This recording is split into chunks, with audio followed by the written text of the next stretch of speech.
2.2.2.3 The Providence of Restoration and the Tabernacle. The Israelites received the tablets of stone, the tabernacle, and the Ark of the Covenant. Let us first examine how they received it. The Israelites arrived in the wilderness of Sinai at the beginning of the 3rd month after their victory over the Amalekites. Moses then took 70 elders and climbed Mount Sinai to meet God. Moses alone was called to the summit of Mount Sinai, where God commanded him to fast for 40 days to receive the 10 commandments inscribed on the tablets of the stone. During his fast, Moses received God's instructions concerning the Ark of the Covenant and the tabernacle. When the 40-day fast was over, Moses received 2 tablets of stone inscribed by the finger of God with the 10 commandments. When Moses came down from Mount Sinai with the 2 tablets of the stone and went before the Israelites, he found them worshipping a golden calf. During Moses' absence, they had instructed Aaron to make it, and when he had fashioned it, they proclaimed that this was the God who had led them out of Egypt. Moses' anger burned hot when he saw this. He threw down the tablets of stone and broke them at the foot of the mountain. God appeared again to Moses and told him to carve another pair of stone tablets identical to the first pair, promising that he would inscribe the 10 commandments on them again. Moses presented himself before God on the mountain and fasted for 40 days a second time. God dictated the 10 commandments to Moses, and Moses wrote them on the tablets. Moses took these tablets and went before the Israelites again. This time, they honored Moses. In obedience to his directions, they built the Ark of the Covenant and constructed the tabernacle. 2.2.2.3.1 The significance and purpose of the tablets of stone, the tabernacle, and the Ark of the Covenant. What did the tablets of stone signify?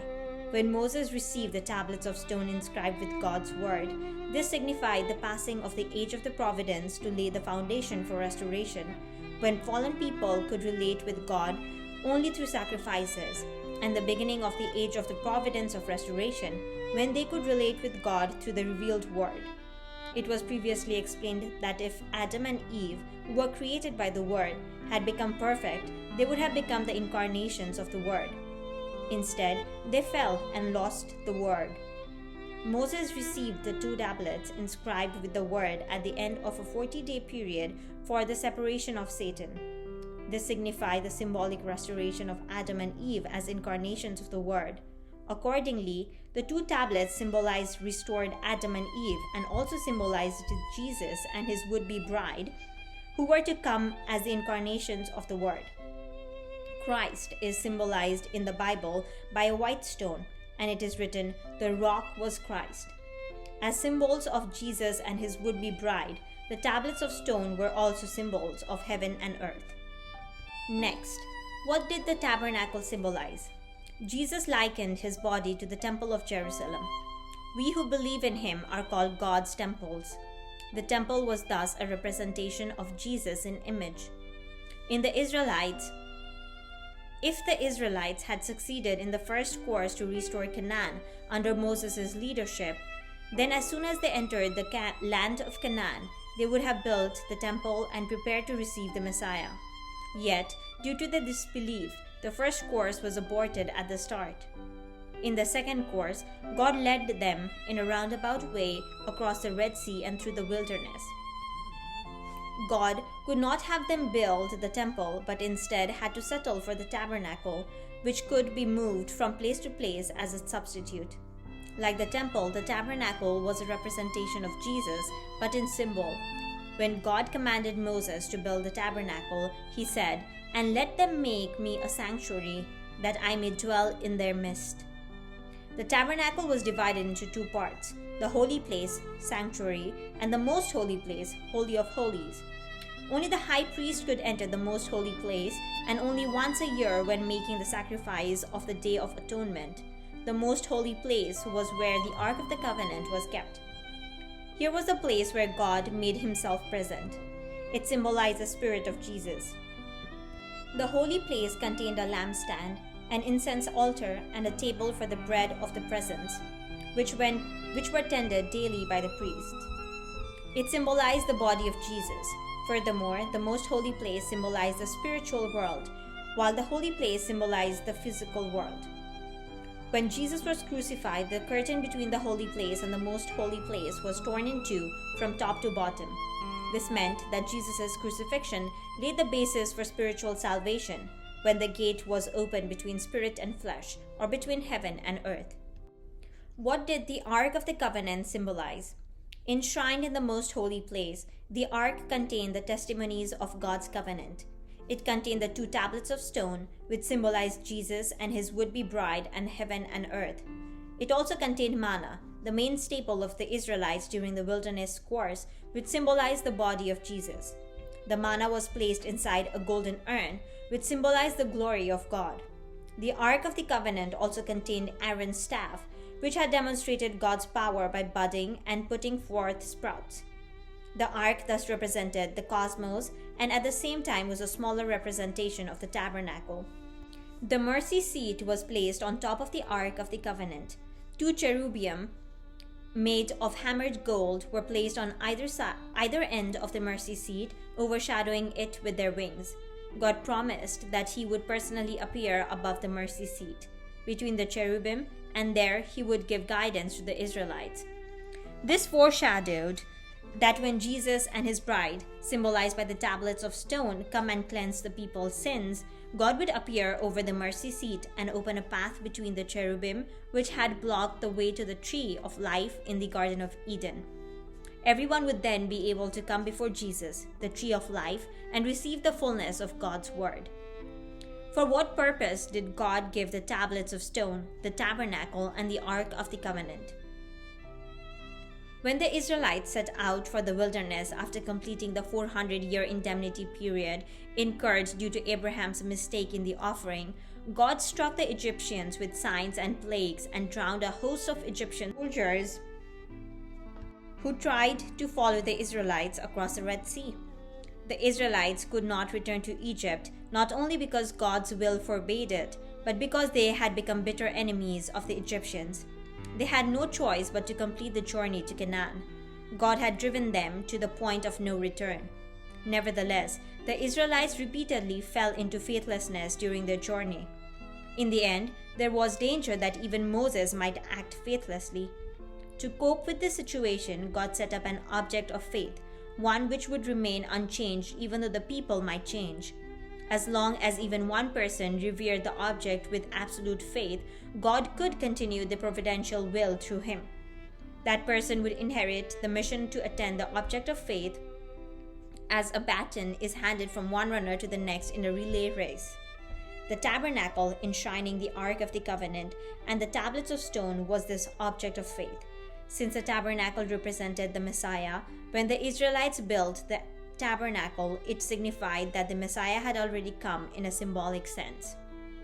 The Israelites were to revere and honor the tabernacle as if it were the Messiah and to return to the blessed land of Canaan under Moses' leadership. Thus, they would establish the national foundation of substance.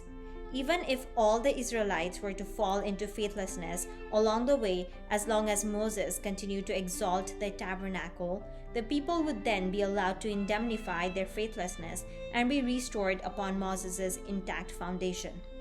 Furthermore, if even Moses were to become faithless, as long as any single Israelite exalted the tabernacle in Moses' place, God could work to that person to restore all the people. If the Israelites had trusted Moses and entered Canaan in the first national course, Moses' family would have served in the role of the tabernacle, and Moses himself would have fulfilled the role which were taken by the tablets of stone and the Ark of the Covenant. Moses' family would have become the bearer of the heavenly law. The Israelites could then have built a temple in the land of Canaan without any need for the tablets, the ark, or the tabernacle. These were given as the means of salvation only after the people had become faithless. The tabernacle, as a representation in symbol of Jesus and his would-be bride, was needed only until the construction of the temple.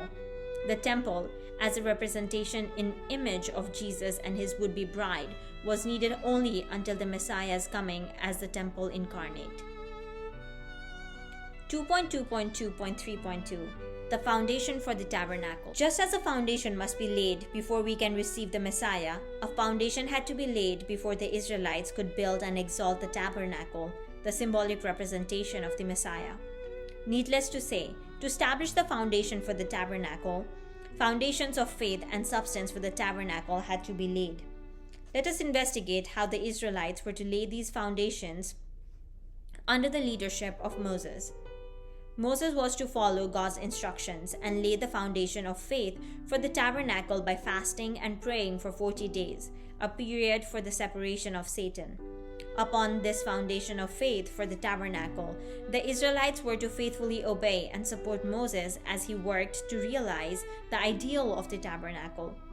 They would thus fulfill the indemnity condition to remove the fallen nature and lay the foundation of substance for the tabernacle.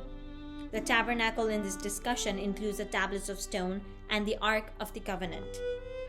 The first foundation for the tabernacle.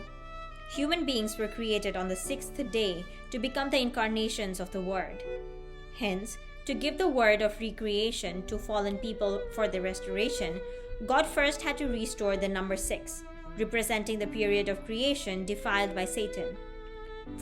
For this reason, God sanctified Mount Sinai by covering it with clouds of glory for 6 days, and on the 7th day he appeared and called Moses from amidst the clouds.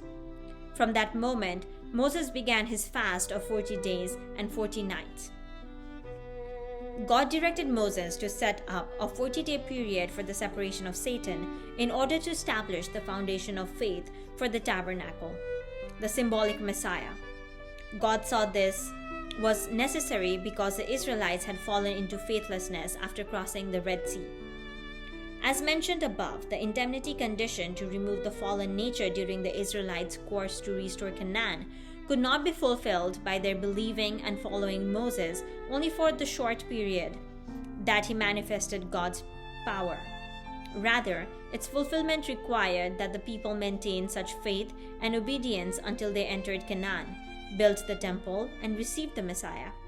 Likewise, to fulfill the indemnity condition to remove the fallen nature and lay the foundation of substance for the tabernacle, the Israelites should have faithfully obeyed Moses from the moment he climbed the mountain to undertake the 40-day fast until they had finished constructing the tabernacle.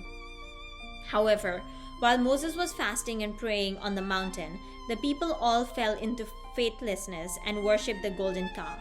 Consequently, the foundation of substance for the tabernacle was not established. Since human beings themselves had lost the basis for the word, it is their portion of responsibility to recover the basis upon which to receive it again. Hence, God does not intervene in people's actions when they are working to restore the word. For this reason, although God had led the Israelites with signs and miracles, he did not intervene when they sinned. When Moses saw the people worshipping the idol and dancing around it, he raged in anger. He threw down the tablets and shattered them. As a result, Satan invaded the foundation of faith for the tabernacle. As was explained above, the 2 tablets of stone symbolized Jesus and his would-be bride, who were to come as a restored second Adam Eve. This event foreshadowed that if Jesus came and found the Jewish people faithless, he might have to die on the cross without completing his original God-given mission with his would-be bride. The faithlessness of the Israelites at Mount Sinai undermined God's providence to establish the foundation for the tabernacle. It nullified God's arduous efforts to separate Satan from the people and cultivate their obedience to Moses. Due to their continued faithlessness, God's providence to establish the foundation for the tabernacle had to be prolonged through a second and then a third attempt. The second foundation for the tabernacle. The Israelites proved faithless in the dispensation to receive the tablets of stone and hence to build the tabernacle, but because they stood on the foundation of having drunk the water from the rock at Rephidim, the symbolic root of the tablets, they were given a second chance. God appeared before Moses after he had broken the tablets and promised him another inscription of his word. This time, God required that Moses himself carve the blank tablets upon which he would write the inscription. Furthermore, Moses could not restore the tablets of stone or build the tabernacle around them without first restoring the foundation of faith for the tabernacle by fulfilling once again a dispensation of 40 for the separation of Satan. Therefore, Moses had to fast 40 more days before he could obtain the second pair of tablets with the inscription of the 10 Commandments and establish the tabernacle as the object of faith. This time, the Israelites faithfully waited for Moses to return. Moses' successful efforts to restore the broken tablets by 40 days of fasting and the Israelites' faith in him foreshadowed that Jesus, though crucified, would return and make a new beginning in his work of salvation if the believers devotedly fulfill the indemnity condition to receive him during the 40 days of the Lord's resurrection, a dispensation of 40 for the separation of Satan.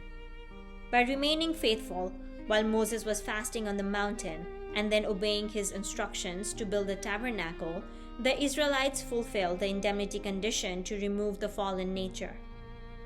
This laid the foundation of substance for the tabernacle and hence the foundation for the tabernacle.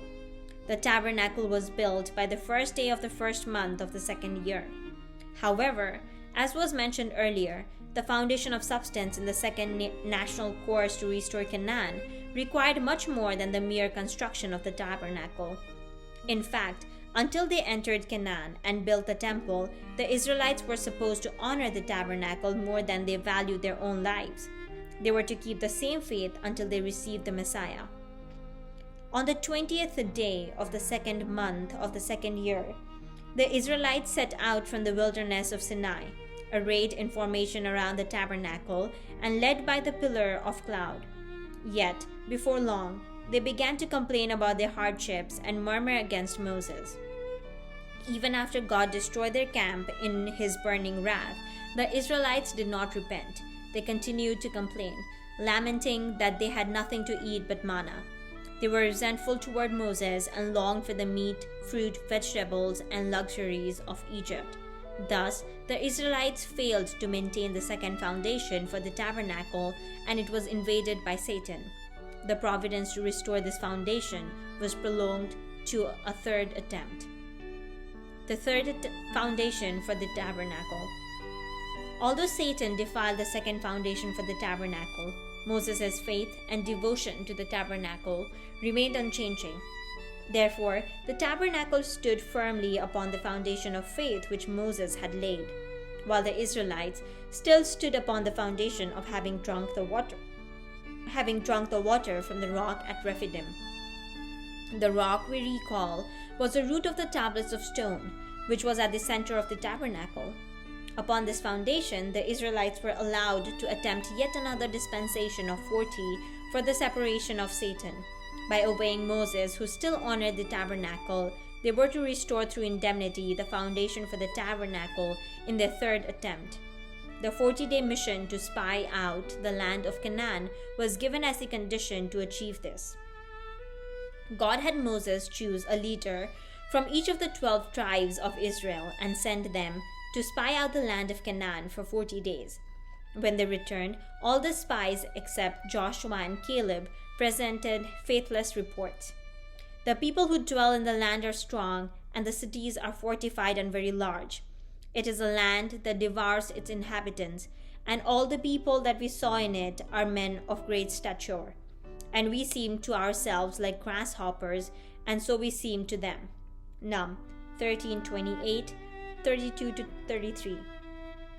They concluded that the Israelites could not capture Canaan's fortified cities or defeat its people.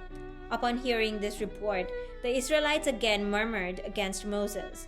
They called for another leader who would take them back to Egypt. Only Joshua and Caleb called for the people not to be afraid, but to attack the Canaanites in obedience to God's command. Do not rebel against the Lord, and do not fear the people of the land, for they are bread for us, their protection is removed from them, and the Lord is with us. Do not fear them. Num 14:9.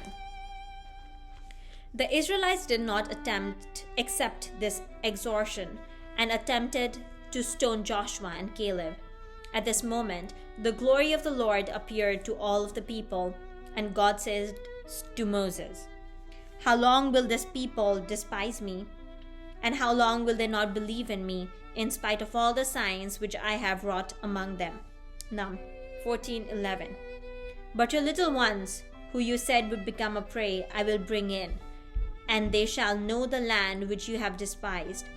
But as for you, your dead bodies shall fall in this wilderness, and your children shall be shepherded in the wilderness 40 years, and shall suffer for your faithlessness, until the last of your dead bodies lies in the wilderness. According to the number of the days in which you spied out the land, 40 days for every day a year, you shall bear your iniquity 40 years, and you shall know my displeasure." Num 14:31-34. As a result of the lack of faith, the third foundation for the tabernacle ended in failure. The 21-month course in the wilderness was extended to 40 years. 2.2.2.4 The failure of the second national course to restore Canaan. Due to the Israelites' faithlessness, the foundation for the tabernacle was invaded by Satan 3 times. Therefore, the national indemnity condition to remove the fallen nature was not fulfilled, and the foundation of substance for the second national course to restore Canaan was not laid. Consequently, the entire second national course to restore Canaan ended in failure. God's providence was prolonged to a third national course.